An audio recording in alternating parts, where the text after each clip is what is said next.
And unfortunately, and I've said this to Tuti, I said the way that you've described the heart in Boppa's books suggests to everybody, and I've asked lots of super members, oh yes, what Boppa's actually talking about is liver, right. which of course is a complete furphy. It sends people off, or gives people an incorrect impression. And so the heart really is a major, major, major part of what's going on physiologically. There's a lot of evidence that's built up over time. So the heart produces the hormones, the heart influences the brain as much as the brain influences the heart. Yep. The heart has the ability to respond before the brain, and they've been able to show examples of that. Okay. So the heart has the ability to respond, and this is why martial arts people, the master of martial arts, will get his students to try and get him anywhere they can, and they'll approach him from behind, and he'll have them on the floor before they. And what's happening there is there's a perception which you can work on, which allows the heart to work the body at an amazing speed. So then we started thinking about the heart's code, and how does this code get from the heart to the periphery?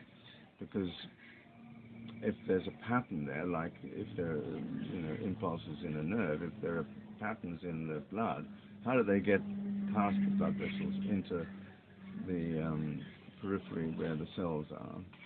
And we came across, again, by serendipity, we came across this work in Germany. There's a lot of research in Germany that backs what we understand, and the German culture has this culture about the heart being a heart that knows. Right. And the Aboriginal peoples of the world, if you go to South America, North America, Australia, they all know that the heart is central to what's going on.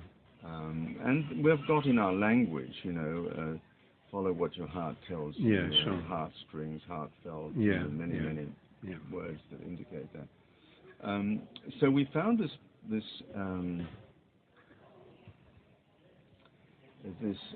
research that showed that there's something called the paravasal mantle, which is like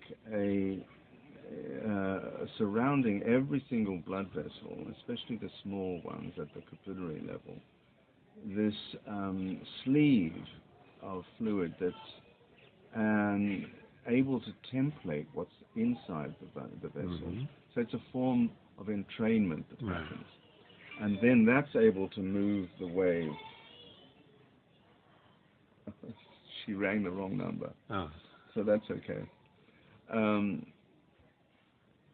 So that's how the heart's code, the message that the heart is imparting, is able to get into the periphery. And then there's we understood the way that the message is then carried is through the fascia. So the fascia is everywhere in the body. Yeah. It wraps itself around all the organs, the muscles, and it's called connective tissue because literally it connects one thing to another.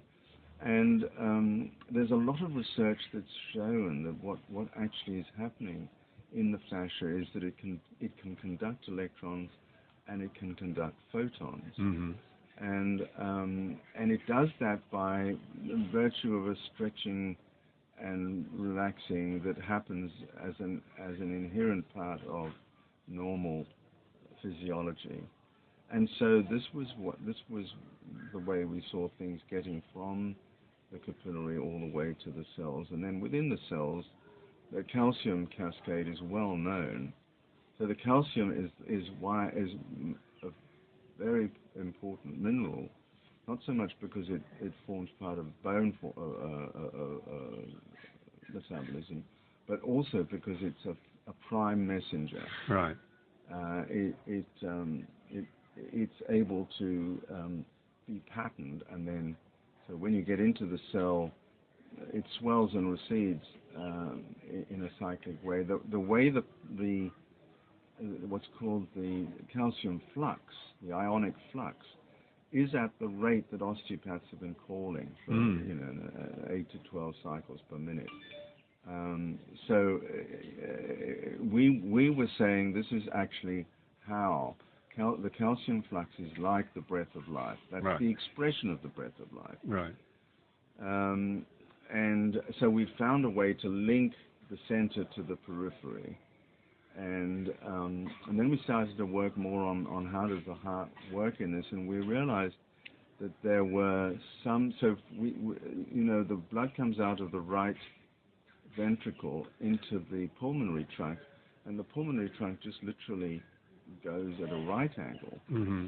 And so we thought there must be something, if the blood is spiraling, there must be something directly opposite the exit point of the right ventricle to enable the blood to keep on spiraling and not go into chaos. Mm. We were visiting a professor of anatomy who we put this question to him, did he know about anything? And he said, well, we know at the entry to the where the superior vena cava and the inferior vena cava meet and come into the right atrium, we know there's what we call a carina there. And a carina is like a ridge that allows the two blood flows to come in and retain their integrity. Mm-hmm.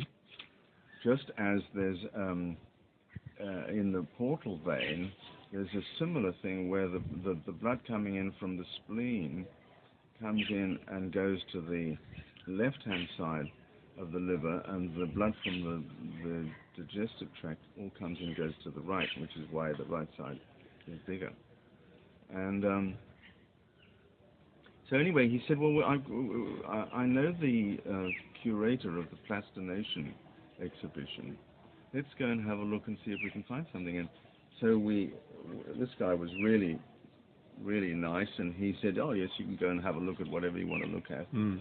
So we were able to do what you wouldn't normally be able to do. So we lifted up this part, this dissection that related to just where we wanted to look, and sure enough, there was this carina, not mentioned anywhere in the books, but we were really, really chuffed because it actually showed that what we were feeling was actually a real representation in terms of anatomy. And the recognition that the heart, if you look at the anatomy developing, the heart to us is much more than a pump. It is a pump, but it to us is more a the creator of a pattern of of spiraling within the blood. And only very recently we've come across some work that Russians have done where they've shown that there are 7 points, it comes back to the energetic integration centers, there are 7 points in the left ventricle that where these veins are squirting blood into the ventricle, or the Thebesian veins, and they've found that blood coming from, say, the top will only go to one part of the body. It will not go anywhere else. So it's patterning that blood with a message that just goes to that part. Yeah. And what they said was they didn't understand how the body knows to do with this blood when it gets to the right point. And I was watching this patient, a young boy who was a very difficult patient, and most of the time wouldn't stay still. Anyway, I was treating him, and I was just about finished, and I was told, just hang on a minute, and this boy suddenly went really, really quiet, and it was like watching a movie. So I saw the blood coming into the ventricle with the vortical patterns being formed, and then each